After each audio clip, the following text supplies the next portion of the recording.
이렇게 막 어렵거나 새로운 지식이 들어가 있는 수업은 아니니까 제 수업은 편안하게 들으시면서 아, 맞아. 저렇게 해야 돼. 라는 생각 정도만 하셔도 저는 개인적으로 아깝지 않은 시간이 좀 되실 거라고 생각이 듭니다. 서비스 교육인데요. 한 번쯤 다 들어보셨을까요? 다시 한번 정리하신다 생각하시고 함께 해주시면 좋을 것 같고, 앞에서 간단히 제 소개를 해주셨다고 하시더라고요. 네, 저는 이런 이력을 가지고 있고, 네, 열심히 강의하고 있고요. 14년차 강의를 하고 있습니다. 그래서 한 번쯤 저를 만나셨던 분도 계실 수도 있지 않을까 좀 생각이 듭니다. 제가 먼저 제일 좋아하는 문구 하나 소개를 좀 해드리고, 네, 시작하도록 할게요. 제가 좋아하는 문구거든요. 참여하는 사람은 주인이요, 그렇지 않은 사람은 손님이다. 도산 안창호 선생님이 하신 말씀이세요. 네, 물론 독립운동에 관한 이야기가 아니셨을까라는 좀 생각이 들지만 저는 어떤 자리든 마찬가지인 것 같아요. 이 교육 시간도 마찬가지인 것 같아요.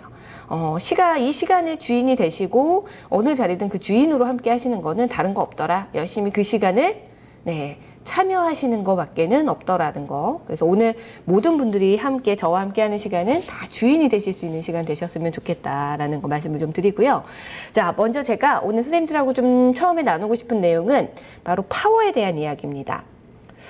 파워가 있으셔야 장사를 잘 하시는 거예요.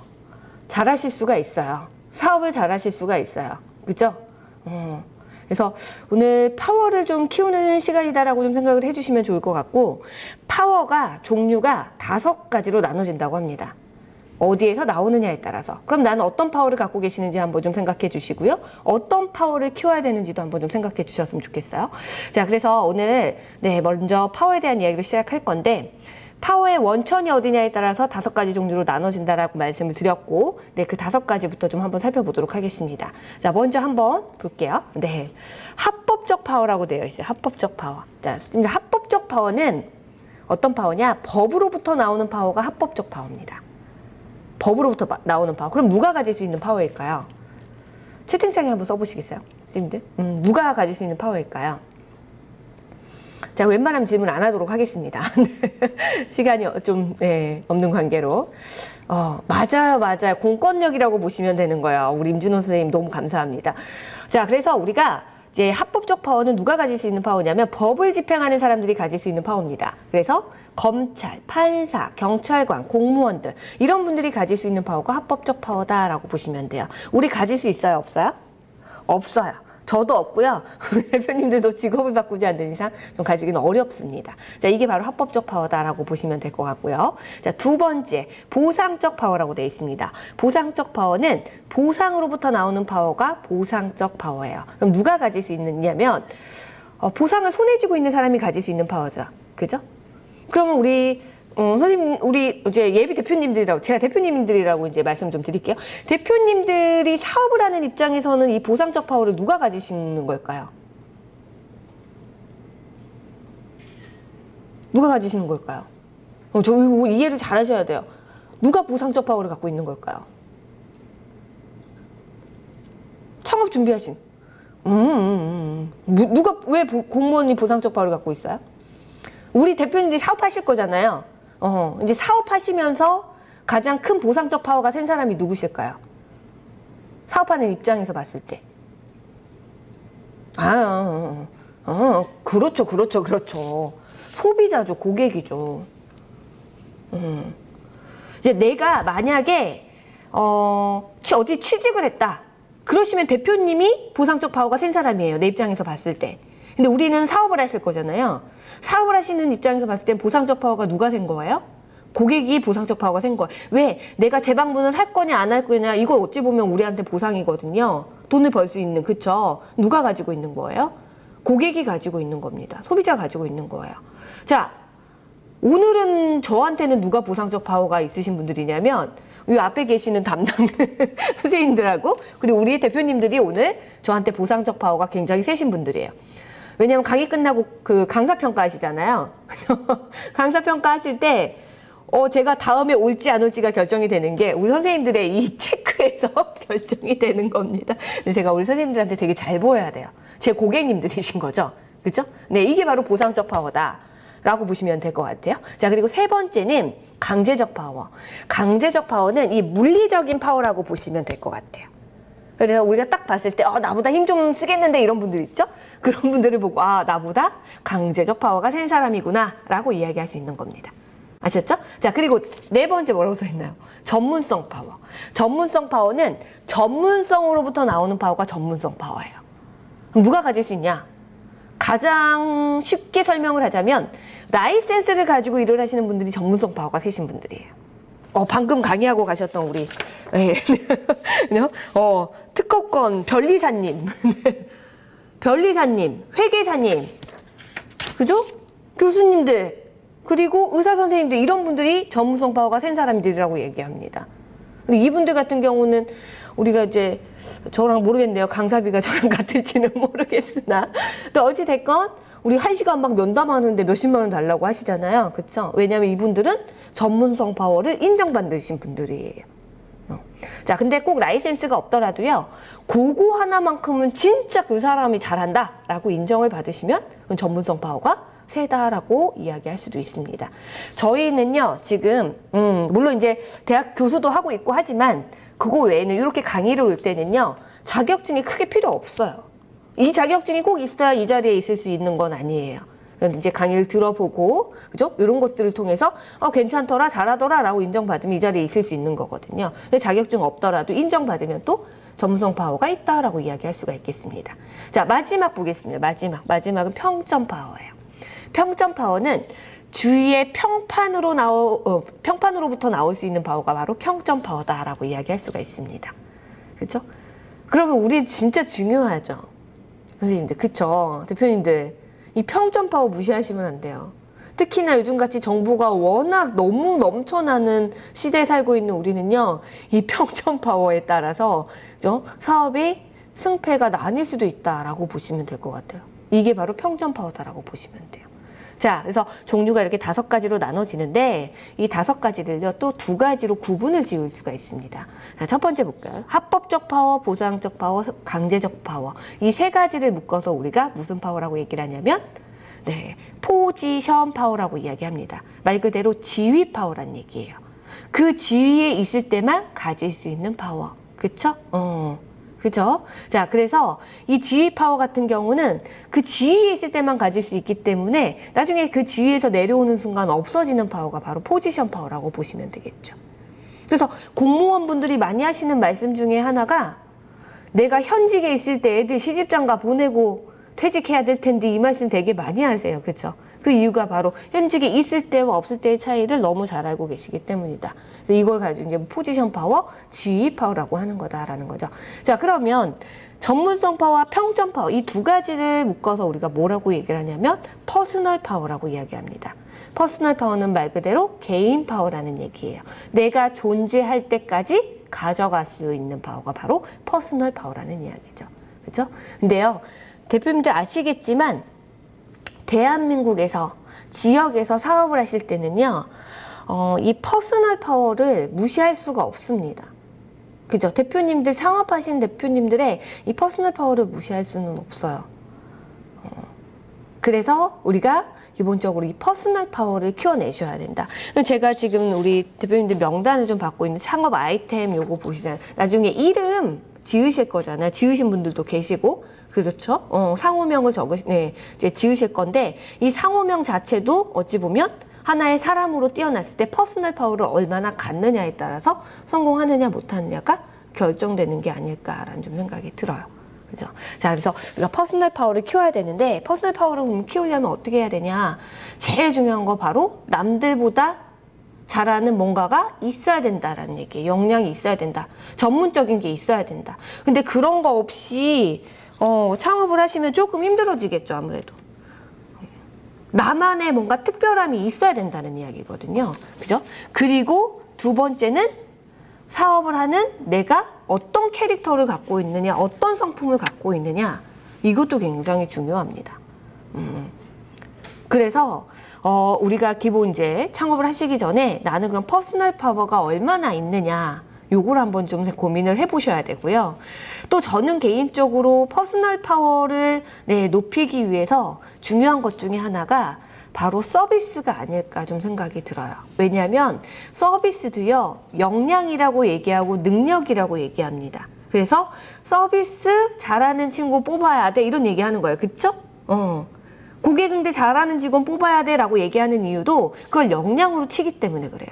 자, 또 하나는 사람과 사람이 서로 대화하고 좀 일 처리를 해나가는 관계에서 볼 수 있는 게 바로 그 사람의 성품 부분이 아닐까 좀 생각이 들어요.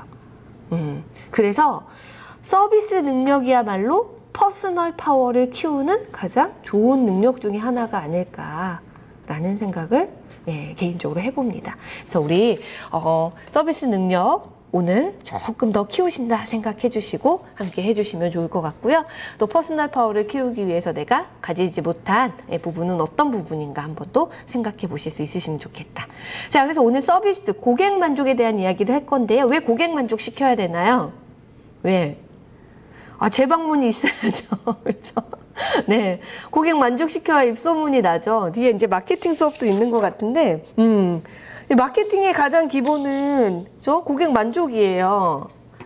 아무리 마케팅을 잘해도 고객 만족이 없으면 마케팅 될 수가 없습니다. 정보가 워낙 많으니까 내가 마케팅만 하잖아요. 고객 만족 못 시키면서 마케팅하면 나중에 다 우리 속된 말로 뽀록난다 그러죠. 뽀록나. 그래서 고객 만족이 가장 기본이다라는 생각이 드는데, 그럼 고객 만족을 시키려면 어떻게 해야 되냐? 고객 만족에 대한 이해를 좀 하셔야 되겠죠. 근데 우리 지금 창업을 하시려고 하시는 선생님들 중에 혹시 네이버에, 구글에, 다음에 고객 만족이란 단어를 한 번이라도 찾아보신 분 손 들어보세요. 없어. 없어요. 지금 이게 되게 중요하다는 제가 없습니다. 그래서 오늘 제가 사전적 의미를 좀 가지고 왔어요. 자, 고객 만족이라는 건 뭐냐? 고객의 욕구와 기대에 최대한 부응하여 그 결과로서 고객의 신뢰감이 연속적으로 이어지는 상태가 고객 만족이래요. 연속적으로 이루어져야, 그죠? 재방문이 이루어지고 누군가에게 소개도 해주고 바이럴 마케팅이 자동으로 되는 거거든요.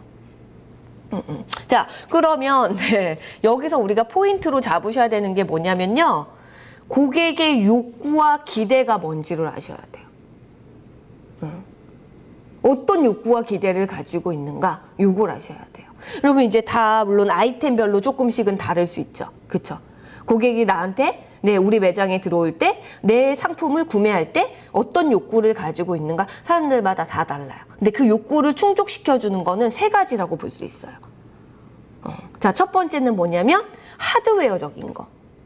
나는 우리 매장을 이용할 때 하드웨어적인 거. 나는 시설 좋은 데를 원해.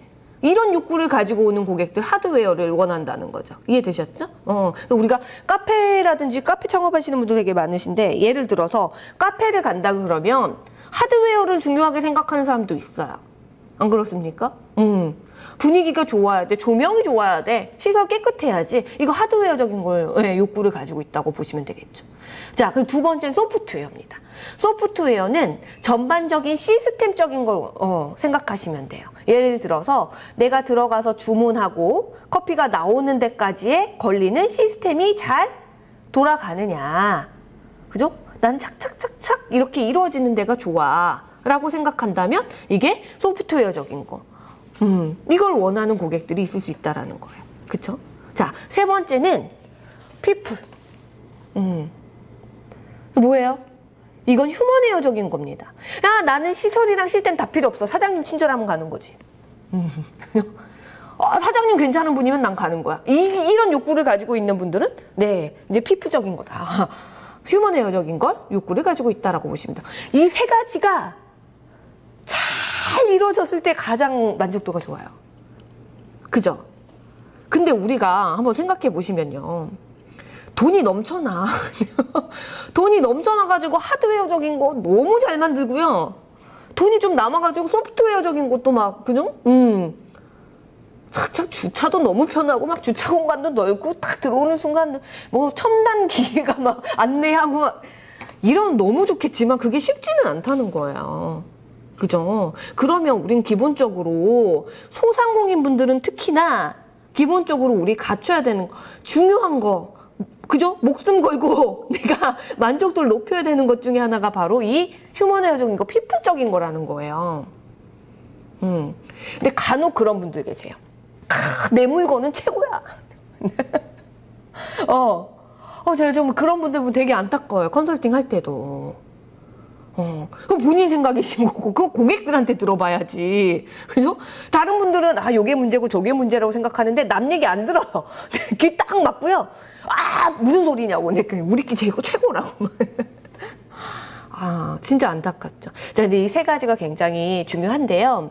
실제로 나중에 고객들한테 왜 거래를 중지하셨습니까? 라고 물어봤더니 가장 많이 나온 게 뭐예요? 상품의 질입니까? 네. 경쟁 사유 해유입니까? 친구의 권유입니까? 이사입니까? 사망입니까? 이게 아니라 인적 서비스상의 문제 때문에 나는 거래를 중단했다. 다른 데로 이동했다라고 대답을 했다는 거예요. 그죠? 대표님들 한번 여쭤볼게요. 마트를 가요. 대형 마트를 갔다고 볼게요. 내가 어느 순간 대형 마트를 다니다가 대형 마트를 안 가기 시작했어. 왜 안 가요? 되게 대부분 보면 시간이 없어서. 근데 거기 직원이 불친절해서 안 갔다는 얘기는 별로 없어요. 그죠? 왜냐하면 이게요. 대기업은요. 서비스가 스탠다드예요. 그죠? 저도 이제 대기업들 가서 서비스 교육도 하고, 모니터링도 하고, 또 이제 우리가 서비스 매뉴얼도 만들어드리고 하고 있는데, 기본적으로 스탠다드 하다고요. 그 기복이 별로 없어요. 대기업에 가면. 그죠? 프랜차이즈화 되어 있는 곳에 가면, 규모가 큰 곳에 가면 이게 기복이 없어요. 근데 이제 소상공인 분들의 특징이 뭐냐면 약간 기복이 있다. 그죠? 왜냐면 내 장사야. 어느 정도 잘 되면 또 불친절해지기도 하고. 그죠? 내가 기분이 안 좋아. 남편이랑 싸우고 나왔어. 그러면 또 약간 다운돼가지고 또 근무하고 그러세요. 그렇다 보니까 이런 기복이 있다는 거죠. 그렇다 보니까 대부분 소상공인 분들과 거래하셨던 분들 중에 내가 거래를 중지하는 이유 중에 가장 큰 이유는 바로 인적 서비스 때문이다라고 이야기를 해요. 근데 우리 사실 요거 때문에, 그럼 경쟁이 되지가 않는다는 이야기예요. 우리 대표님들이 창업할 때 가장 많이 질문받는 것 중에 하나가 심사위원들이 이런 말씀 많이 하죠. 그거 대기업에서 금방 제품 만들 건데 어떻게 하실 거예요? 하드웨어적인 소프트웨어적인 거는요 못 따라가요. 대기업을. 그 사람들이 맘만 먹으면 그냥 금방 우리 거 만들어 버린단 말이에요. 그러면 경쟁을 하려면 어쩔 수 없어요. 나라도 있어야 돼. 나라도. 자, 그래서 우리가 인적 서비스 굉장히 중요하다. 그러면 우리가 이제 인적 서비스 때문에 불만족을 했다는 얘기잖아요. 여쭤볼게요, 대표님들. 대표님들도 조그마한 식당 가거나 소상공인 분들이 하는 사업체에 가서 좀 불친절해서 불만족했다. 말씀하고 나오세요? 안 하고 나오세요? 채팅창에 한번 써보시겠어요? 말씀하고 나오세요? 안 하고 나오세요? 안 하시죠. 안 하신다는 얘기는 뭐예요? 안 하신다는 얘기는? 네? 다시 안 가면 되지.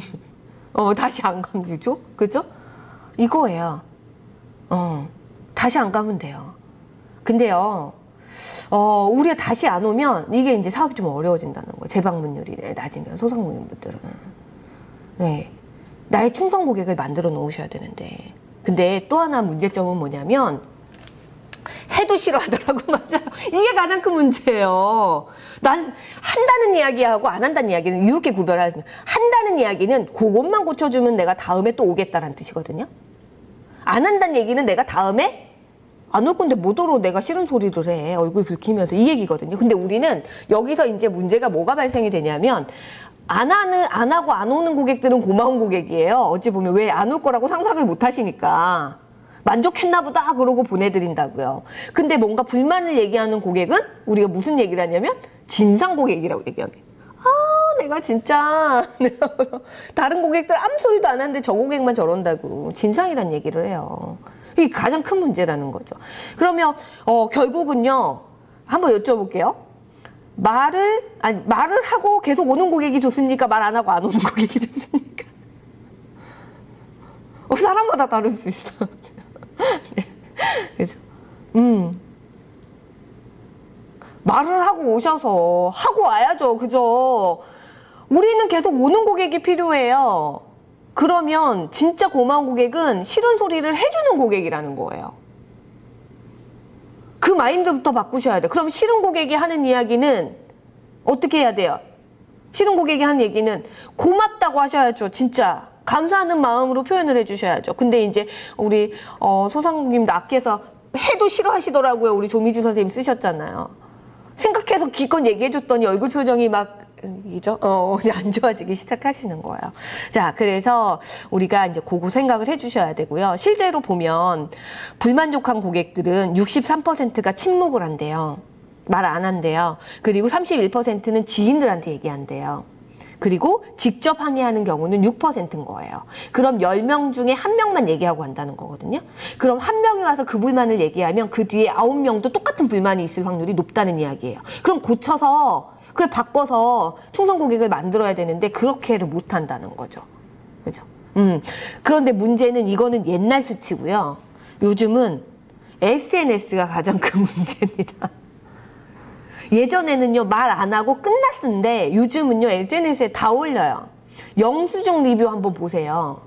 그 영수증 리뷰는 실제로 간 사람만 올릴 수 있어요. 그래서 보통은 우리가 너무 좋은 후기만 올라온 건데 여기 작업했구만 이거 얘기하거든요. 그쵸? 근데 영수증 리뷰는 작업을 할 수가 없어요. 그래서 요즘 정말 리얼 후기가 올라오는 시기라는 거죠. 실정이라는 거죠. 거기 잘 한번 보시면 그 밑에 그래서 댓글도 굉장히 친절하게 막 올려주시고 하시는 이유가 바로 그건 정말 리얼 후기니까. 그래서 우리가 이제 불만을 얘기하시는 고객들은 감사하다고 표현을 하셔야 된다. 그리고 가장 기분 나쁜 이유를 살펴봤더니요. 고객이 첫 번째, 가르치는 사장님 싫어한대요. 가르치는 사장님. 그건 고객님이 잘 몰라서 그러시는데요. 근데 찔리시는 분들 많으실 거예요. 지금 사업 요구 처음 하시는 분들 아니신 분도 계실 텐데, 그죠? 혹은 어느 기관에서 조직 생활 하실 때도 있으셨잖아요. 근데 그건 고객님이 잘 몰라서 그러시는데요. 이런 멘트가 나오면 싫어하신다는 거죠. 두 번째는 정덕. 그거는 저희로서는 어쩔 수가 없습니다. 저희는 최선을 다한 겁니다. 이런 거.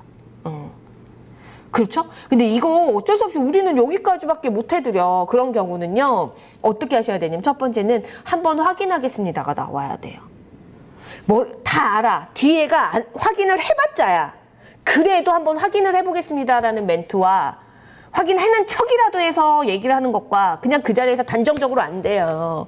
우리로서는 최선을 다한 겁니다. 저희 어쩔 수 없어요. 예. 이렇게 얘기하는 거하고는 다르다라는 거죠. 자, 그리고 그럴 리가 없는데. 아니, 수요일날 택배 온다 그래서 제가 주문을 했는데 아직까지 안 왔어요. 그럴 리가 없는데요, 고객님. 네. 그죠? 그러셨어요. 너무 죄송합니다. 제가 한번 확인해 보겠습니다가 나와야 돼요. 근데 거기서 그럴 리가 없는데. 취조. 몇 통 맞으시잖아요. 뭐 이런 건데, 이거 보세요. 취조하는 거. 그 거기로 보낸 거 맞는데? 그죠? 혹시 경비실 확인해 보셨어요? 경비실 네, 정말 답이 없죠. 자, 그리고 기계화든 건성이나 대안이 없는 분들. 그죠? 고객이 뭔가 이야기가 나오면 사실은 대표님들은 대안을 제시할 줄 아셔야 돼요. 근데 대안 없이 막, 그죠? 네, 앞에서 그리고 말씨가 투명스럽다, 단정적인 거절한다, 지연 서비스, 그리고 약속 불이행, 이런 것들. 근데 보시면요, 한번 보시면 이런 것들이요, 내가 무시당했다는 느낌이 드는 내용들이에요. 고객들 입장에서 봤을 때. 그죠? 물건이 좋다, 나쁘다, 품질에 대한 이야기 있습니까? 없습니까? 품질이 좀 낮아도요, 대표님들이 다 커버할 수 있어요. 그죠? 품질이 안 좋아도요, 대표님 다 커버할 수 있어요. 근데 대부분 후기 한번 쫙 보시면요, 제가 일했는데, 그래서 항의 문의 전화를 드렸는데, 직원분이 너무 친절하게 해주셔서, 그냥 쓰기로 했어요. 뭐 이런 것들 있잖아요. 그래서 품질에 조금 낮은가 뭔가 문제가 됐을 때는, 기본적으로 우리가 커버가 가능하다고요. 근데 사람에 대한 건 커버가 안 돼요. 그래서 대부분이 사람 대 사람으로 대화를 했을 때 무시당한 느낌이 들면 이건 불만족으로 가는 거예요. 그 그 이해를 잘 하시려면 이제는 고객의 욕구가 어디 와 있는지를 보셔야 됩니다. 고객의 욕구가 어디 와 있는지를 보세요. 그죠? 자, 예전에는요, 못 먹고 못 살던 시대는요, 많이 주는 거 최고였어. 싸고 저렴하고 많이 주는 거. 그죠? 예전에요, 우리 이제 혹시 이제 저는 이제 워낙 시골에 살아가지고 50대, 60대 분들하고 대화가 돼요. 너무 신기해요. 한 10년 뒤처진 산골에서 살아가지고 50대, 60대 분들이랑 대화가 돼요. 그 석탄 떼고 빨간 깃발 꽂혀 있으면 석탄 있는 날이고, 네. 제가 그런 나이로는 안 보이잖아요. 근데 60대 어르신들이 우리 때가 그랬는데 자네 때가 그랬다고 뭐 이런 얘기를 저한테 하세요. 근데 저 워낙 시골에서 커가지고 그래서 이제 기억하실진 모르겠으나 우리 어렸을 때는요 많이 주는데 좋아했어요. 그쵸? 양말 이런 거 품질 보고 샀습니까? 아니죠. 예. 떨어지는 건 당연한 거야, 신다가. 그죠? 근데 요즘은 이제 워낙 다들 상품이 좋아요. 예전에는요, 그냥 막 생산하면 막 팔리는 시대였기 때문에 품질 좋을 필요가 없었다는 거예요.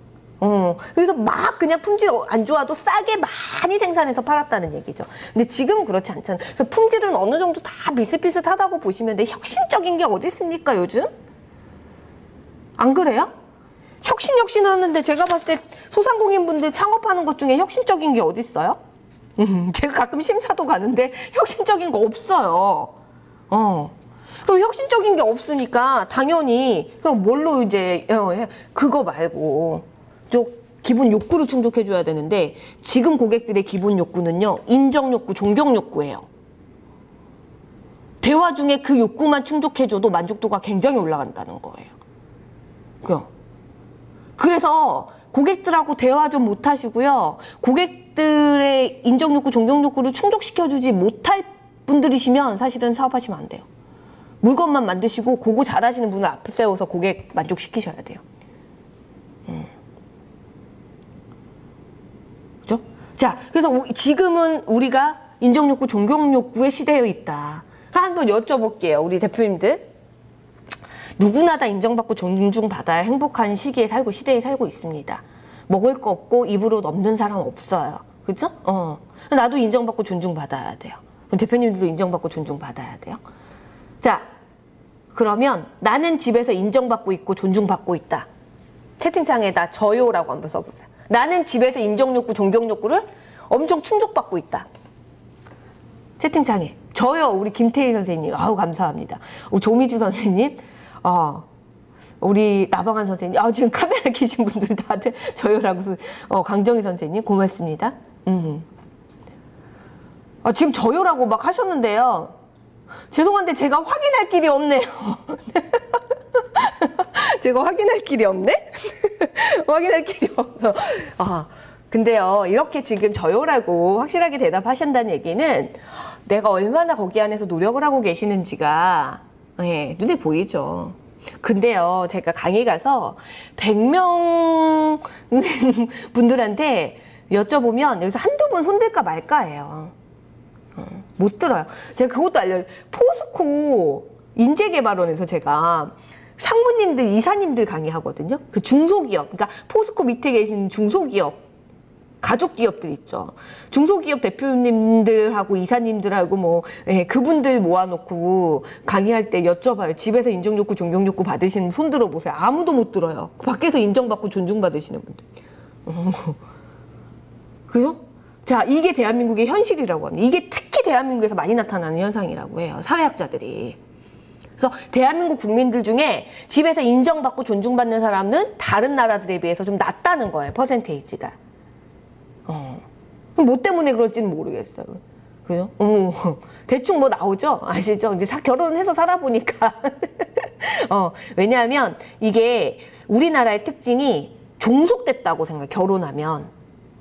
근데 다른 나라들 선진국들 같은 경우는 각자 개인이 만나서, 그죠? 존중하면서 사는 문화가 좀 있는데 우리나라는 약간 종속 개념으로 생각을 한대요. 그래서 이게 이제 만족도가 떨어지는 거예요. 인정욕구, 존경욕구 만족도가. 우리나라 특징. 그래서 우리나라의 특징 중에 하나가 집에서 못 받으니까 어디서 받으려고 해요? 밖에서 받으려고 하는 게 우리나라의 특징이래요. 그래서 우리나라가 유난히 고객만족, 고객만족, 고객만족 이야기가 나오는 거고요. 또 하나는 거기에 그게 심해지면 뭐가 된다? 밖에서 인정받고 존중받으려고 하는 욕구가 심해지면 뭐가 된다? 갑질이 되는 겁니다. 갑질이. 그래서 우리 고객들 중에 좀 우리 아무리 생각해도 이제 상식적으로 좀 갑질하는 고객들 있잖아요. 그죠? 그런 분들은 우리가 정말 짠하게 생각하셔야 돼요. 왜냐하면 잘 한번 보세요. 집에서든 밖에서든 한쪽에서 인정욕구, 존경욕구를 받으시면요. 사람이 너그러워집니다. 제가 한 얘기가 아니에요. 심리학자들이 한 얘기예요. 자, 보세요. 저는 강의 가면 오늘 이제 멀리서 제 얼굴 잘 안 보이시죠? 근데 제가요, 예뻐요. 죄송합니다. 저 혼자 좋아하네요. 네. 제가 강의를 가면 연예인 누구 닮았다는 얘기를 많이 들어요. 죄송해요. 잘 안 보이시겠지만, 들은 얘기니까 기분 나빠하지 마시고 들어주세요. 들은 얘기예요. 아셨죠, 대표님들? 제가 이제 누구 닮았다는 얘기 많이 듣냐면, 최지우 닮았다는 얘기 많이 들어요. 김영환 선생님 동의하십니까? 맞대요. 네, 최지우 닮았다는 얘기 많이 들어요. 그냥 기분 좋으라고 한 소리실 수도 있는데, 감사합니다. 잘 보이나요? 네. 자, 기분 좋잖아요. 강사님 강의 끝나고 나서 와가지고 강사님 예뻐요. 강의 좋았어요. 뭐, 또 뵀으면 좋겠어요. 막 이런 얘기 한단 말이에요. 얼마나 인정욕구, 존경욕구를 받고 집에 들어갑니까? 그죠? 집에 갔는데 신랑이 오늘 좋아? 기분이 좋아? 물어봐요. 제가 오빠 어떤 선생님이 나보고 최지우 닮았대 그래요. 저희 신랑이 뭐라고 하나요? 그걸 믿냐? 그래요.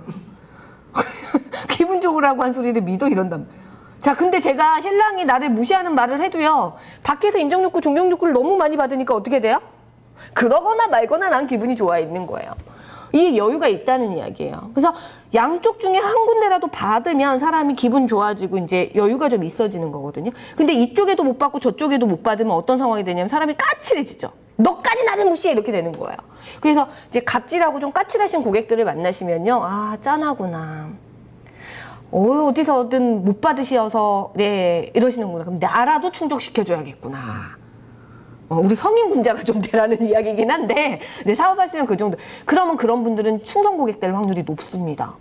왜냐면 어디 가도 그죠? 환영 안 해주고 막 이래. 근데 여기 오면 나 조금이라도 이거 뭐 인정욕구, 존경욕구를 좀 받고 가는 느낌이 들어요. 그럼 충성 고객 될 확률이 굉장히 높아지는 거죠. 그거 생각하셔야 돼요. 아셨죠? 영상 하나 볼게요. 영상 하나 보고 저희 이야기 나눠보도록 하겠습니다. 인간과 원숭이의 차이가 뭐냐 이게? 잘 들리세요? 저 인간이 접니다. 10년 전 사진이에요. 한국 살기 진짜 힘들어요. 벌써 이렇게 맛이 갔어요. 원숭이가요 말도 못하게 똑똑합니다. 원숭이가 얼마나 똑똑한지 내가 보여드릴게요. 가늘고 긴 원통을 유리벽에 고정시키고 그 안에 땅콩을 넣습니다. 땅콩을 빼먹으려면 어떻게 해야 할까요? 실험 참가자는 모자 오랑우탄. 자석에 이끌리듯 땅콩으로 향합니다. 먹고는 싶은데 손은 안 닿고 조금 고민하던 오랑우탄은 곧 기막힌 해결책을 찾습니다. 입으로 물을 받아 땅콩이 들어있는 통 속에 붓는 것이죠.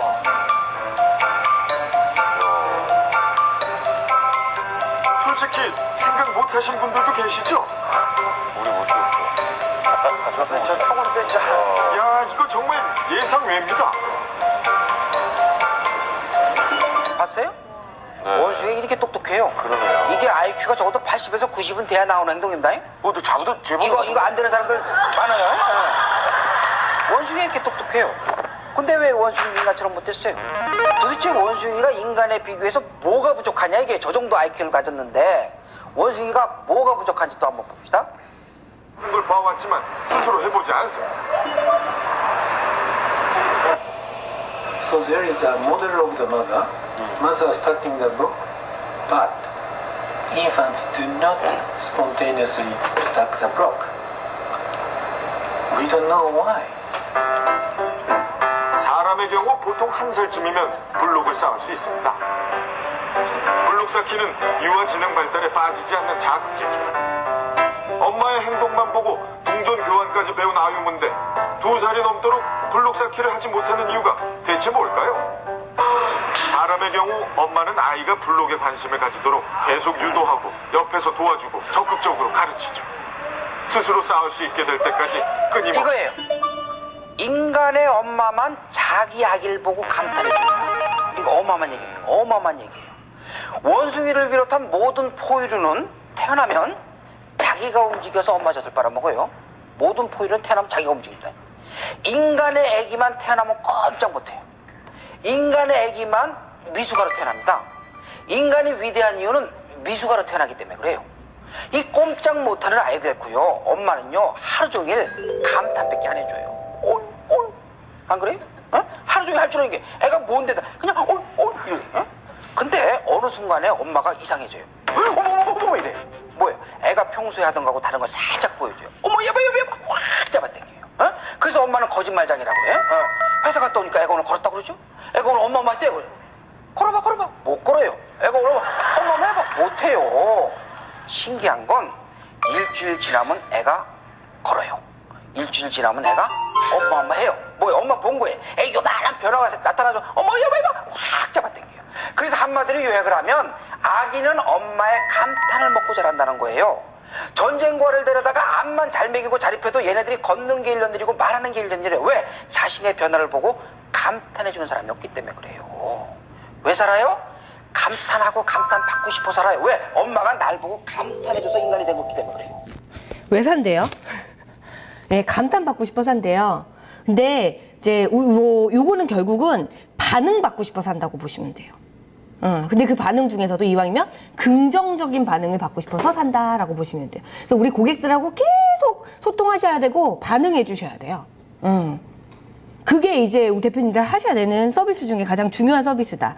그게 바로 내가 저 사람 입장에서 봤을 때 나를 인정해주고 존중해주고 내 존재를 그죠? 네, 계속 확인시켜 주는구나 이런 느낌을 받는 거죠.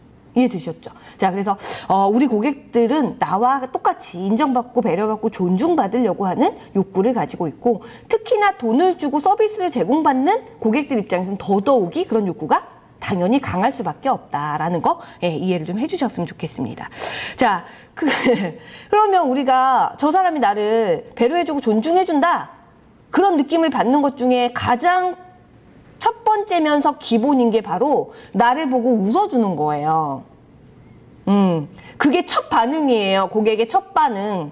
그쵸? 근데 그게 첫 반응이 안 되시면요. 만족도가 좀 떨어진다고 보시면 돼요. 어디든 가든지 간에 첫 반응이 굉장히 중요합니다. 그죠? 그래서 이 첫 반응은 어쩔 수 없어요. 활짝 웃으시면서 환영한다는 의미의 소통이 필요하겠다라는 거죠. 그죠? 선생님들 제 아들이거든요. 너무 귀엽지 않아요? 자, 보세요. 우리가 나도 모르게 이렇게 웃고 있는 애들이나 웃고 있는 사람의 얼굴을 보면 나도 모르게 웃어요. 그럼 고객이 웃게 만들려면요. 우리 대표님들이 먼저 웃어야 고객도 웃는 거거든요. 그리고 마주 봤을 때. 그리고 또 하나는 목소리에도요. 벌써 표정에서 목소리 톤이 달라집니다. 저 한번 해볼게요. 무표정하게. 안녕하세요. 김선혜입니다. 이거 하고요. 이 꼬리 올려볼게요. 이 상태에서 안녕하세요. 반갑습니다. 김선혜입니다. 완전 달라요. 그러니까 우리가 나를 지금 그죠? 환영해 주는구나. 환영 자체가 나를 들어오는데 인정해 준다는 의미거든요. 그래서 또 어때요? 환하게 웃으면서 어서 오세요 라고 할 줄 아셔야 되는데 그게 또 문제는 뭐냐면 한결같지가 않다는 거지. 네, 한결같으셔야 돼요. 보시면요, 유재석 씨 한번 보세요. 안티 없는 연예인 중에 한 명이에요. 이분은 평판 좋아서 성공한 케이스라고 보시면 돼요. 또 그 평판이 본인의 그죠? 일거리를 더 많이 갖다 주는 사람이라고 보시면 되는 거예요. 이 사람의 특징은 뭐예요? 한결같음이거든요. 비가 오나 눈이 오나 바람이 부나 언제나 가도 그분은 한결같이 나를 환영해줘. 언제나 기분 좋아. 이런 느낌이 들게끔 사실 사업을 시작하셔야 된다. 자, 이거 한번 볼까요? 웃으시면요. 그러니까 고객하고 소통을 했을 때 계속 웃으시면서 하셔야 되는 이유 중 칭찬한 후에 미소를 지어라. 칭찬의 효과가 2배가 된다. 무엇을 부탁한 후에도 미소를 지어라. 그러니까 잠깐만 기다리세요도 마찬가지예요. 웃으면서 얘기하는 것과 잠깐만 기다리세요 이거하고는 다르다는 거예요. 웃으면서 부탁을 하시면 거절할 수 없게 만들고요. 부탁을 들어줄 때도 미소를 지으면 감사의 마음이 2배가 되고 가시 있는 말을 할 때도 미소를 지으면 말의 가시를 제거해주고 어떤 말을 하든지 미소를 지으라. 그러면 올바른 것으로 느껴지게 된다. 마지막 처음 보는 사람한테 미소를 지어라. 친숙한 사람으로 만들어준다. 특히나 지역에서 고객들이 방문해서 하는 사업을 하시는 분들 계시죠? 그죠? 이제 인터넷 사업 말고요. 방문 사업 하시는 분들 같은 경우는 이거 진짜 중요해요. 그냥 나는 동네 연예인이다 생각하시고 모르는 사람한테 그냥 인사하고 다니세요. 특히나 잘 한번 생각해 보세요. 나는 모든 고객을 만약 예를 들어서 다 고객을 기억하면 좋겠지만 그러지 못하는 경우도 많습니다. 근데 그 고객은 나를 기억할 확률이 높아요. 왜? 나는 사장님 한 명이니까. 그죠? 그래서 사실은 지역에서 사업을 하시는 특히나 이제 매장을 가지고 일을 하시는 우리 대표님들은 연예인이다 생각하시고 다니셔야 돼요. 저는 그래서 이제 저도 많은 분들 앞에 서서 강의를 하는 사람이잖아요. 저는 이렇게 차려입은 날은 왜 무단횡단도 안 해요. 정말로요. 오늘 이제 밖에서 기다리는데 복도에서 기다렸거든요. 앞에 강사님 조금 늦게 끝내셨잖아요. 기다리는데 여기 앞에 입주기업 분들이 왔다 갔다 하시더라고요. 전 다 인사했어요. 입꼬리 올리면서. 안녕하세요. 안녕하세요. 뭐야 저 여자 그랬을 수도 있지만 네. 강사구나. 다르구나. 거기 사장님이야. 되게 친절하지. 가봐 한번. 너무 좋아. 이런 얘기 들으셔야 돼. 진짜 연예인이다 생각하시고 사업하셔야 됩니다. 아셨죠? 네. 자, 요 영상은 제가 패스할게요. 요 영상은 아까 제가 말씀드렸던 내용이에요. 얼굴 표정에 따라 목소리 톤이 달라진다. 그래서 받아들인 사람이 표정을 보지 않아도 목소리만 들어도 지금 어떤 상태인지 알 수 있다라는 거죠. 그렇죠? 자, 그리고 고객들하고 이제 소통할 때 우리가 태도 부분도 굉장히 무시할 수 없습니다. 그죠? 왜냐면 서 있는 자세, 얼굴 표정, 그죠? 네, 내가 상대방으로부터 이제 지금 어느 정도 가까워 있는지 이런 것들도 굉장히 중요하다. 태도를 보면 그 사람의 진정성을 좀 알 수 있다라고 이야기를 할 수가 있어요. 그래서 제가 이제 아까 말씀드렸듯이 연예인이다 생각하시고 무단횡단도 하지 않으셔야 된다. 지역에서 그거 기억해 주시면서 제가 오늘 고객들하고 이제 소통하시는데 좀 도움이 될 만한 이제 커뮤니케이션 스킬을 몇 가지 좀 안내를 해드리도록 하겠습니다. 자, 제가 3가지를 좀 가지고 왔어요. 고객하고 소통할 때 고객이 내 편으로 내가 원하는 방향으로 좀 끌고 갈 수 있는 능력, 그 능력을 좀 알려드릴 건데요. 자, 첫 번째 뭐라고 써 있냐면 결론을 강요해서 미리 문을 닫지 말아라. 자, 예를 한번 들어볼게요. 첫 번째는 사람이 약간 강요를 받는 느낌이 들면요. 반대 방향으로 튈 확률이 높다고 해요. 거기에 강요를 받으면 안 되는 건 줄 알면서도 불쾌하다고 합니다. 그러니까 단정적으로 얘기하지 말라는 얘기예요. 대화를 하실 때 고객들하고. 그런 부분이 필요하시군요. 제가 그 부분은 좀 힘든 걸로 알고 있는데 다시 한번 확인해서 말씀드려도 될까요? 로 끝나란 얘기예요. 뭐든지 간에. 근데 제가 아까도 말씀드렸어요. 확인해봤자지만 그래도 잠깐의 여유를 가지시고 확인해 보니 고객님 그 부분은 좀 어려울 것 같습니다. 혹시 제가 다른 부분으로 도와드릴 것 없을까요? 물음표로 끝나세요. 그래서 결론은 고객이 낼 수 있도록 해주시는 게 가장 좋아요. 그죠? 괜찮아요. 어쩔 수 없죠. 뭐 한번 써볼게요. 예. 이게 되거나 아니에요. 그냥 요거 먹을게요. 되거나 저 고객이 결론 지을 수 있도록 해주셔야 된다. 이렇게 보시면 돼요. 아셨죠? 어렵진 않으실 겁니다. 자, 2번째 한번 볼까요? 무엇을 말할까 보다는 어떻게 말할까가 중요하다. 네, 여기에는 뭐 들어가라는 이야기냐면요. 공감 표현 들어가라는 얘기예요. 공감 표현. 자, 한번 보세요. 의사가 환자한테 이렇게 얘기합니다. 병원에 갔는데 의사 선생님이 이렇게 얘기하는 것과 저렇게 얘기하는 게 네, 어떤 게 더 기분이 좋으신지 한번 보세요. 약 처방에 드릴 테니까요. 제대로 드세요. 이거 하고요. 약 잘 먹으란 얘기죠. 선생님들, 그쵸? 세상에 상처가 이렇게 심한데 얼마나 아프셨어요. 제가 지금 처방해 드린 약 잘 드시면 금방 회복되실 테니까요. 약 빼먹지 말고 잘 챙겨 드세요. 둘 다 똑같은 말이에요. 약 잘 챙겨 먹으라 소리거든요. 완전히 다르죠. 공감 맞장구 화법 진짜 중요해요.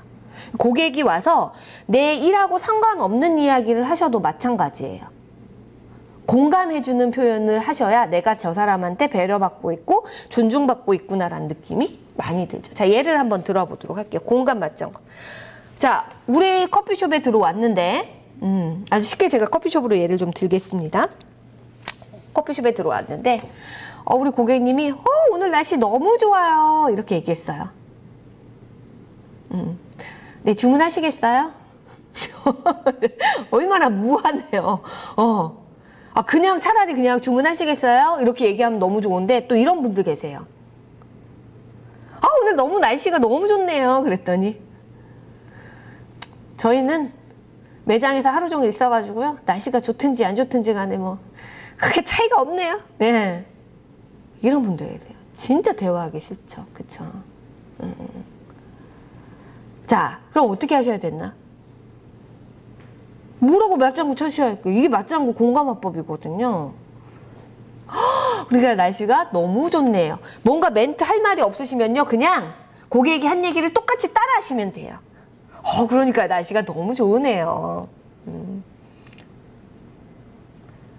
이렇게 날씨 좋은 날 저희 매장 찾아주셔서 감사해요. 예. 손발 오그라들죠. 손발 오그라들죠. 근데 하실 줄 아시는 분하고 그렇지 않은 분하고. 근데 이제 제가 서비스 강의를 할 때 손발 오그라드는 얘기를 좀 많이 하면 특히나 원래 성향적으로 이렇게 되는 분들이 계시고 안 가르쳐 드려도 되는 분들이 계시고 마음속으로는 하고 싶은데 이게 손발 오그라들어서 이게 목에서 걸리는 분들이 계세요. 성향상. 그럼 제가 무슨 말씀을 드리냐면 우리 야구 좋아하시나요? 님들? 야구에서 4번 타자가 제일 잘 치는 타자인 거 아시죠? 4번 타자가 타율이 몇 탈인지 아세요? 4번 타자가? 잘 치는 타자들이 몇 탈 치는지 아세요?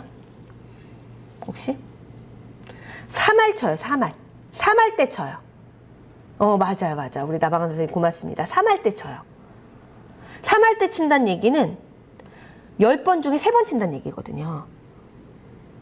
그래서 10번 중에 3번 친다는 얘기예요. 근데 그게 잘하는 선수예요. 근데 저는 기아 타이거즈 팬이거든요.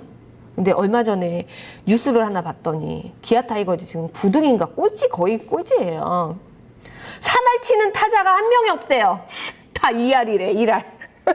그러니까 그죠? 안 되는 거예요. 그래서 저는 뭐라고 말씀을 드리냐면 우리가 매번 하기는 어렵다면 3할이라도 하자는 게. 3할 나쁜 거 아니라는 거예요. 잘하는 거라는 얘기예요. 그쵸? 그러니까 다 매번 해야 돼라는 부담감을 좀 버리시고 3할 때라도 좀 하자. 그럼 또 그죠? 확률이 높아지지 않겠습니까? 부담 갖지 마시고 어렵겠지만 우리가 좀 하려고 한 번이라도 하려고 10번 중에 한 번, 2번, 3번이라도 하려고 노력을 하시면 되겠다. 자, 그래서 맞장구 쳐주시고 공감해 주시는 거. 이게 이제 무엇을 말할까 보다 어떻게 말할까 하는데 굉장히 중요한 화법 중에 하나다라는 거고요. 자, 두 번째는 긍정 화법입니다. 맞습니다 하세요. 무조건 맞습니다. 특히나 불만을 얘기하시거나 그죠? 뭔가 좀 안 좋은 소리를 하면 맞습니다가 안 나와요. 근데 거기서 맞습니다를 할 수 있는 사람이 전문가일 것 같아요. 제가 봤을 때. 제 사례를 하나 들어드릴게요. 제가 이제 아침에 강의를 했어요. 강의를 하고 오후 강의를 이제 다 마치고 나서 집에 들어가는 길에 문자가 하나 띠링 오더라고요. 근데 문자를 봤더니 오전에 수업 받으신 선생님이 저한테 문자를 하나 보내신 거야. 명함을 드리지는 않았는데 담당자한테 여쭤보셨나 봐요. 그래서 문자가 하나 왔는데 뭐라고 왔냐면 제가 오전 강의 중에 오뎅 먹은 얘기를 했나 봐요. 오뎅 먹은 얘기를 했나 봐요. 휴게소에서 오뎅 먹은 얘기를 했는데 오뎅이란 단어가 듣기가 불편하셨나 봐요. 그래서 문자가 왔어요. 실제 있었던 일입니다. 강사님 오전에 수업 들었던 교육생인데요. 강사가 오뎅이 뭡니까? 오뎅이. 어묵이라고 쓰세요. 이렇게 왔어요. 문자에.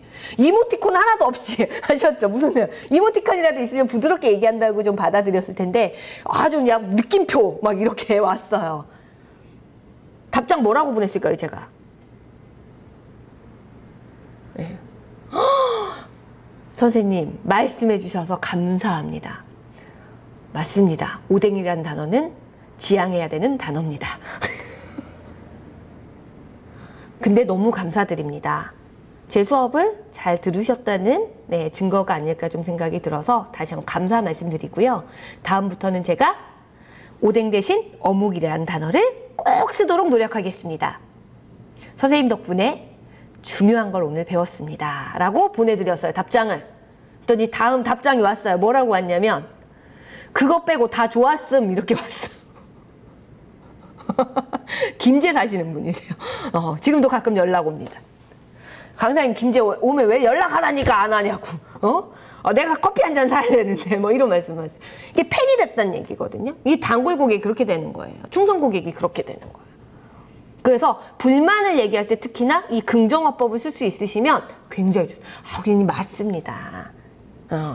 긍정화법을 쓰시면서 그 다음에 하셔야 되는 건 반박할 일이 있으시다고 한다면 맞습니다. 하지만 이게 나와야 돼요.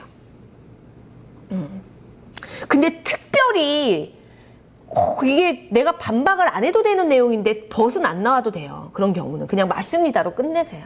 그런 고객이 봤을 때 그 느낌이 어때요? 아, 나를 인정해 주는구나, 존중해 주는구나, 이 느낌이 팍 들 수 있다라는 거죠.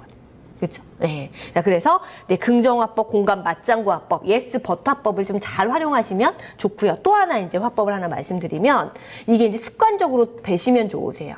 괜찮으시면 번거로우시겠지만 수고스러우시겠지만 이런 것들이 바로 쿠션 레이어드 화법입니다. 그래서 고객님 불편하시겠지만 게시판에다가 작성 한번 부탁드려도 될까요?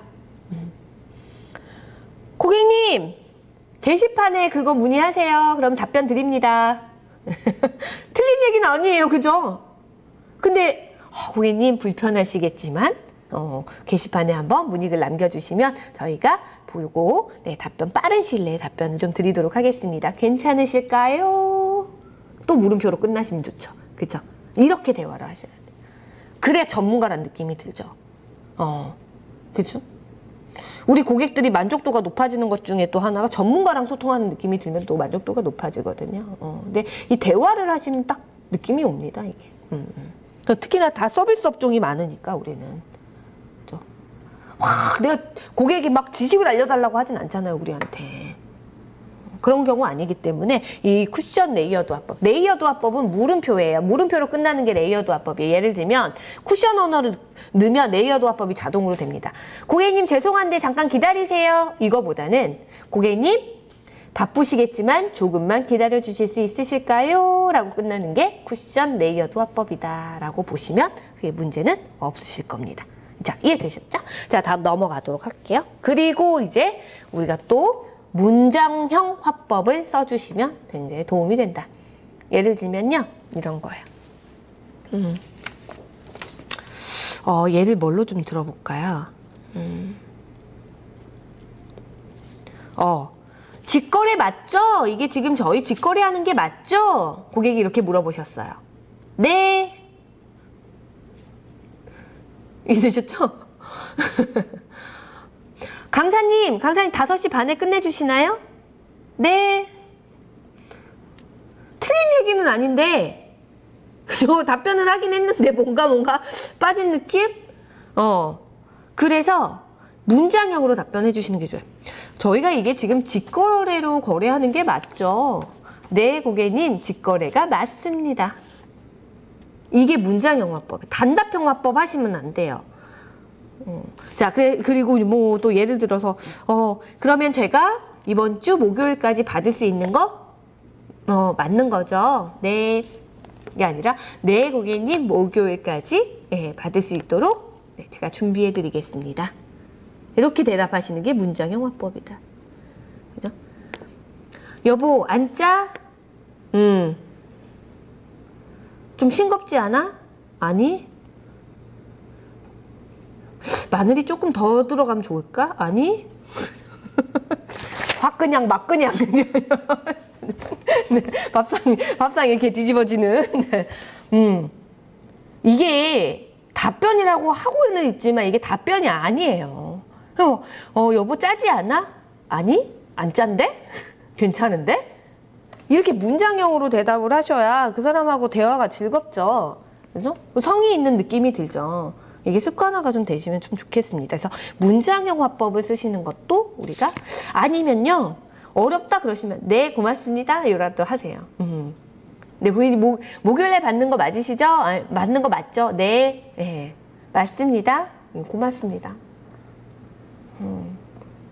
맞습니다라도 하시는 거 아니면 고맙습니다라도 하시든가 네 이걸로 끝나진 않으실 수 있도록 해주시는 거 좀 말씀드립니다. 자, 그래서 두 번째 무엇을 말할까 보다는 어떻게 말할까가 굉장히 중요한데 그 어떻게 말할까는 태도도 굉장히 중요하고 또 네, 화법들을 좀 잘 활용해 주셔라 라고 말씀을 드렸어요. 쿠션 레이어드 화법, 문장형 화법, 또 공간 맞장구 화법, 네, 긍정 화법 말씀을 좀 드렸습니다. 그 부분 좀 체크하셔서 고객들하고 네, 소통하실 때 좀 쓰시면 좋을 것 같고요. 자, 세 번째는 상대방의 캐릭터를 지정하면 그러한 행동을 할 확률이 높아진다. 이게 뭐냐면요. 고객이 나한테 배려하는 걸 좀 원한다. 우리 제품을 구매하는 걸 좀 원하신다. 그러시면 거기다가 라벨을 좀 붙여서 대화를 하시는 거. 그래서요. 이게 세일즈 화법에서 진짜 중요한 화법 중에 하나거든요. 예를 들면 이거예요. 대표님들. 내가 기아 자동차 가서 K7을 보고요. 현대자동차 가서 그랜저를 봤어요. 차를 사려고. 근데 둘 다 괜찮은 것 같아. 그래서 선택을 좀 고심을 좀 해야겠어요. 막 고민이 막 들어. 그럴 때 현대자동차 세일즈 하시는 분이 멘트를 하나 던집니다. 어떻게 멘트를 하나 던지냐면 고객님 고민 많이 되시죠?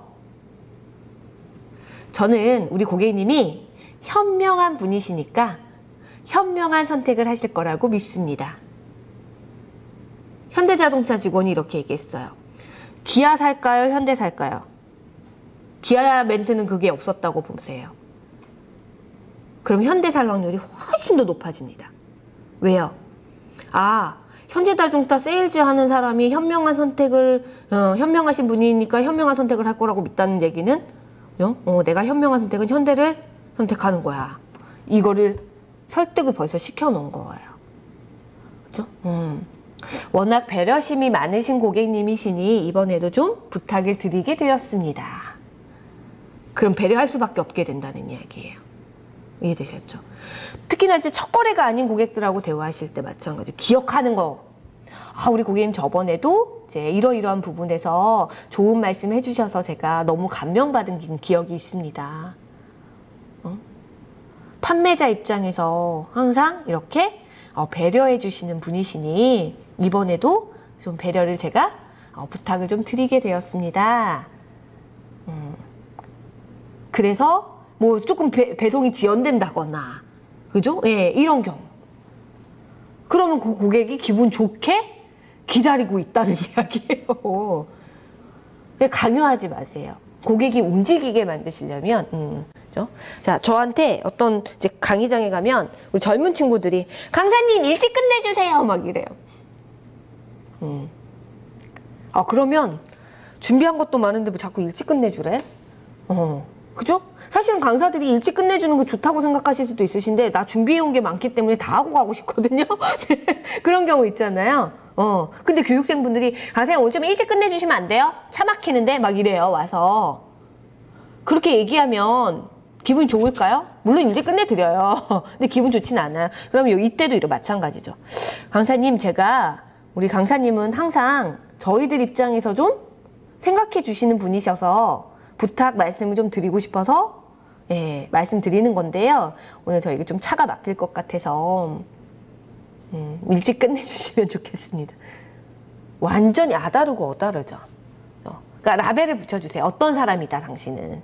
그러니까 이렇게 해줄 것이다라는 걸 믿는다. 자녀분들한테도 써보시고요. 집에 계신 남편분, 아내분한테도 써보세요.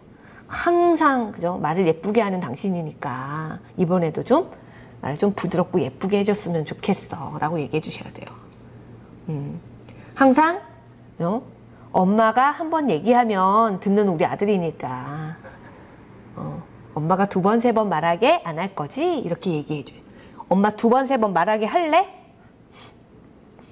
이거하고는 달라요. 자, 그래서 우리가 상대방이 했으면 하는 행동을 붙여주는 걸 우리가 라벨 효과라고 하거든요. 그래서 상황에 맞춰서 이 라벨 효과도 좀 잘 활용하시면 너무너무 좋겠다라는 거 좀 말씀을 드릴게요. 자, 또 하나는 우리가 이제 진짜 중요한 것 중에 하나가 경청이죠. 고객들 이야기 끝까지 듣는 거. 근데 이게 안 되죠. 한국 사람들은 너무 똑똑해요. 한국 사람들은 너무 똑똑해가지고 대화를 하는 순간 무슨 말을 하려고 하는지 알아버린대요. 그런데도 불구하고 한국 속담에 무슨 말이 있냐면 한국말은 끝까지 들어야 된다. 끝까지 들어야 된다 이렇게 돼 있어요. 그래서 끝까지 들어주시는 게 가장 좋고요. 끝까지 들으시고 나서 복창을 해주셔야 돼요.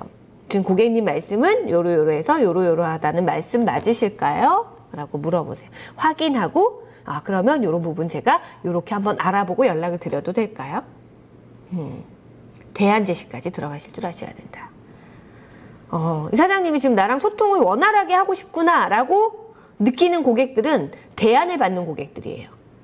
근데 대안 없이 무한 사과를 한다거나 알겠다라고만 대답을 하는 그죠? 예, 사장님들은요. 적극적인 대답을 적극적인 나랑 대화를 하고 싶지 않구나.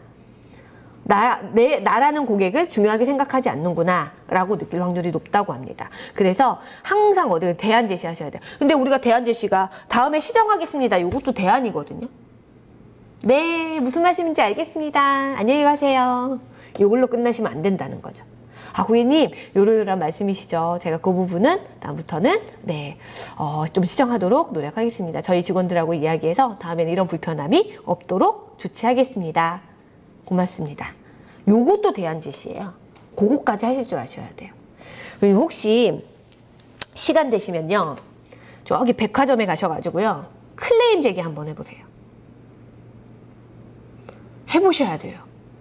그 사람들은 어떻게 클레임을 처리를 하는지 한번 보세요.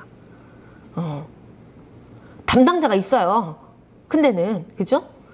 제가 실제 있었던 일인데 백화점 가지고 클레임 딱 제기를 했더니 어디다 제기했냐면 제가 홈페이지에다 제기했어요. 어디 가서 그죠? 할 데가 없어가지고 홈페이지에다가 어떻게 처리하나 하고 홈페이지에다 했더니 이만큼 썼거든요. 제가 이만큼 장문의 글을 써서 확인을 누르더니 에러 뜨더라고요. 다시 또 했더니 또 에러 뜨더라고요. 이게 약간 시스템적인 것도 있는 거 아시죠? 직접 얘기하라고. 그래서 제가 거기다가 뭐라고 했냐면 연락 바랍니다. 전화번호 남길 수 있으니까. 그랬더니 다음날 연락 왔어요. 2층 매니저입니다. 연락 달라고 하셔서 전화 드렸습니다. 뭐 이런 것들. 한번 보세요. 그분들 FM대로 시스템적으로 클레임 처리하거든요. 우리가 처리하는 것과 그 사람들이 처리하는 게 어떤 차이가 있는지 한번 보실 필요는 있으세요. 그래서 이제 대부분이 뭔가 요구를 하거나 클레임을 얘기를 하거나 이럴 때 근데 이제 충성 고객은 언제 만들어지냐면 클레임 처리를 잘했을 때 충성 고객 만들어진다고 말씀드렸기 때문에 그거 한번 좀 제가 체험을 하시라고 한번 좀 말씀을 드렸어요. 한번 해보시는 것도 제가 권장드립니다. 자, 적극적 경청은요. 눈 마주치시고요. 고개 끄덕여 주시고 뒷말 따라해 주시는 키워드 끝말 따라하는 거. 불편하셨군요. 그게 끊어졌군요. 다 식었었군요. 끝말 따라하시면 돼요. 그것만 잘해도 굉장히 경청하는 느낌이 듭니다. 그죠? 네. 이것만 안 하시면 돼요. 네. 아셨죠? 자, 그래서 적극적인 경청 3대 요령까지 좀 말씀을 좀 드렸어요. 제가 오늘 조금 말이 좀 빠르게 진행이 됐고요. 왜냐하면 빨리 끝내드려야 되니까 시간도 조금 그래서 예시도 조금 빼고 그랬긴 했는데 제가 오늘 준비한 거는 거의 다 됐어요. 다 이제 이 정도 말씀드리면 다 우리 대표님들은 알아들으셨을 거라고 저는 생각이 듭니다. 자, 마지막으로요. 제가 부처님 얘기로 마무리를 좀 할까 합니다. 자, 우리 대표님도 혹시 4대 성인 누군지 아세요? 4대 성인? 4대 성인 혹시 아세요? 우리가 성인 군자라고 하잖아요. 성인 군자. 그때의 성인. 4대 성인 누군지 아시는 분? 채팅창에 한번 써보실래요? 아시는 분 한번 써보세요. 한 분이라도 아시는 분. 4대 성인. 알고 계시면 좋아요.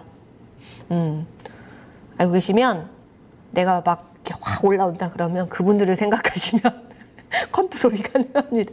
네, 나라고 뭐 그렇게 못 살 이유 있어 뭐 이렇게 되는 거죠. 자, 4대 성인이 누구시냐면요. 예수님. 맞아요. 우리 김태희 선생님, 네, 맞아요. 예수님, 부처님, 공자님, 소크라테스, 혹은 소크라테스를 안 넣으시는 분들은요, 마호메트를 넣으시는 분들도 계세요. 소크라테스 빼고 마호메트를 넣으시는 분들 계세요. 자, 그래서 제가 오늘 왜 4대 성인이 누군지 아시냐고 여쭤봤냐면 4대 성인분 중에 한 분이신 부처님께서 하신 말씀으로 마무리를 하려고 합니다. 그래서 제가 부처님 말씀을 또 전달하면 종교로 들으셔가지고 우리 예수님 믿으시는 분들이 예수님 말씀도 좋은 말씀이 있는데 이렇게 생각하시면 안 되시고요. 자, 저는 종교가 없어요. 4대 성인분 중에 한 분이 하신 말씀이시니까 마무리로 좀 얘기 나누고 마무리해드리도록 할게요. 자, 한 청년이 부처님을 찾아가서 부처님한테 물어봅니다. 부처님, 저는 왜 이렇게 하는 일마다 되는 것이 없죠? 그러고 행복하지가 않네요? 라고 물어봐요. 그랬더니 부처님께서 뭐라고 말씀하시냐면 네가 하는 일마다 되는 것이 없고 행복하지가 않은 이유는 남에게 베풀지 않기 때문에 행복하지가 않고 하는 일이 잘 안 되는 거야 라고 얘기를 하시거든요. 근데 이 청년이 너무 어이가 없어요. 아니, 우리 부처님은 내가 안 보이시나? 보시면 아시겠지만 아무것도 가진 게 없는 나한테 뭘 베풀라는 말씀이신가? 그래서 따지듯이 물어봅니다. 아니, 부처님, 보시다시피 저는 가진 게 없는 사람입니다. 근데 뭘 베푼다는 말씀이십니까? 저도 가진 게 많으면 베풀고 살고 싶습니다. 하지만 저는 가진 것이 없어요. 라고 얘기를 했더니 부처님께서 활짝 웃으시면서 뭐라고 대답을 하셨냐면 그렇지 않느니라. 가진 것이 없더라도 베풀 수 있는 7가지가 있느니라 라고 말씀을 하셨습니다. 그 가진 거 없어도요, 베풀 수 있는 게 7가지나 있고 그 7가지를 잘 베풀고 살면 너 하는 일 잘 될 거고 너 행복할 거야 라고 말씀하신 거거든요. 그 7가지를 한번 말씀을 드릴 건데 그 7가지가요 서비스예요. 우리 서비스 제공, 오늘 제가 가르쳐 드린 거 돈 들어가는 일입니까? 오늘 함께 나눴던 내용이 돈 들어가는 거 아니잖아요. 그래서 그 7가지가 서비스 내용이더라고요. 그래서 이걸로 정리를 해드리려고 가지고 왔습니다. 자, 돈 없어도 베풀 수 있는 첫 번째 뭐라고 말씀하셨냐면 화안시라고 말씀하셨습니다. 얼굴에 화색을 띠고 부드럽고 정다운 얼굴로 상대방을 대하는 것이다 라고 말씀하셨어요. 그러니까 웃는 얼굴로 상대방을 대하는 것도 베풀고 살 수 있는 방법이다 라고 말씀을 하셨습니다. 그쵸? 우리 서비스의 기본 중에 기본이잖아요, 이게. 그쵸? 자, 두 번째 뭐라고 말씀하셨냐면 언시라고 말씀하셨습니다. 말로써 얼마든지 베풀 수 있다. 사랑의 말, 칭찬의 말, 격려의 말, 위로의 말, 부드러운 말 등을 하는 것이다. 그래서 제가 아까 커뮤니케이션적인 거 알려드렸잖아요. 말씀드렸잖아요. 얘기 나누셨잖아요. 그것들 실행해 주시면 언시가 실천이 되는 거겠죠. 화인시, 언시. 세 번째 심시라고 말씀하셨어요. 마음의 문을 열고 따뜻한 마음을 주는 것이다. 마음으로 진정 마음으로 대하시는 거죠. 말로만 하는 것이 아니라 진짜 마음에서 우리가 상대방을 대하는 거, 이것도 베풀고 살 수 있는 방법이다라고 말씀하셨고요. 자, 네 번째 뭐라고 말씀하셨냐면 안시라고 말씀하셨네요.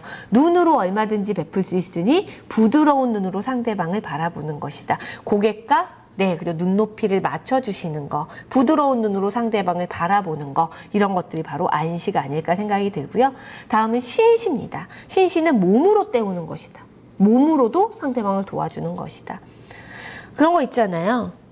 제가 얼마 전에 병원에 입원을 했는데, 시트가 너무 좀 이렇게 우리 이제 소독약 같은 거 이런 거 바르면 시트에 이제 묻잖아요. 그래서 시트가 너무 더러워서 이제 간호사 그 분들이 앉아 계시길래 시트 좀 갈아주세요 라고 말씀을 드렸더니 저희는 시트 안 갈아요.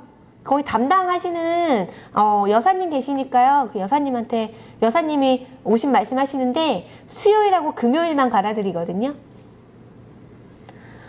서로 자기들 잡담하면서 그죠? 이해되셨죠? 그죠? 그 뭐 구분 지을 거 있나요? 여기 물 좀 더 주세요 했는데 셀프야. 본인들 앉아 있잖아요. 물론 웃으면서 말씀하시면 좋아요. 아, 고객님 셀프인데 제가 지금 한가하니까 좀 오늘 제공해 드리겠습니다. 이렇게 하면 셀프 안 보이세요? 셀프?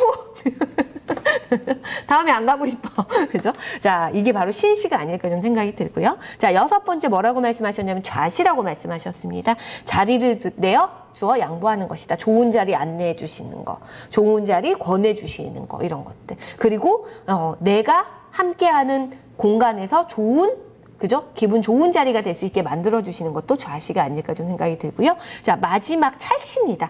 굳이 묻지 않아도, 굳이, 그죠? 부탁하지 않아도 들어주는 거. 요게 바로 찰시예요. 도와주는 거. 근데 사실은 개인 사업하시는 사장님들은 이거 진짜 직원한테 이것까지 바라면 조금 오바일 수 있어요. 그죠? 이런 직원들 찾기도 어렵고. 근데 이거 내가 사장이면 하셔야죠. 뭐가 필요한지 항상 체크하셔서 달라고 하기 전에 괜찮으실까요? 더 필요하세요? 뭐 이런 것들 하시죠. 아셔야 돼요. 이게 바로 찰시가 아닐까 싶습니다. 환시, 헌시, 심시, 안시, 신시, 자시, 차시 이 7가지를 행하여 습관이 붙으면 너에게 행운이 따르리라 라고 말씀하셨습니다. 다 뜯어보시니까 서비스 맞죠? 대표님들, 그쵸? 결국은 상대방을 배려하는 거지만 결국 다 나한테 오는 행위들이 바로 서비스가 아닐까 좀 생각이 듭니다. 자, 저 사업 준비하시는 동안에 제 수업이 조금이라도 좀 도움이 되셨으면 좋겠다라는 마음으로 준비했으니까요. 혹시 알고 계셨던 것들도 다시 한번 내 걸로 만들어 주시고요. 저는 여기서 인사드리도록 하겠습니다. 고생 많으셨고 수업 잘 들어주셔서 감사합니다. 또 뵐게요. 네, 고생 많으셨습니다. 감사합니다.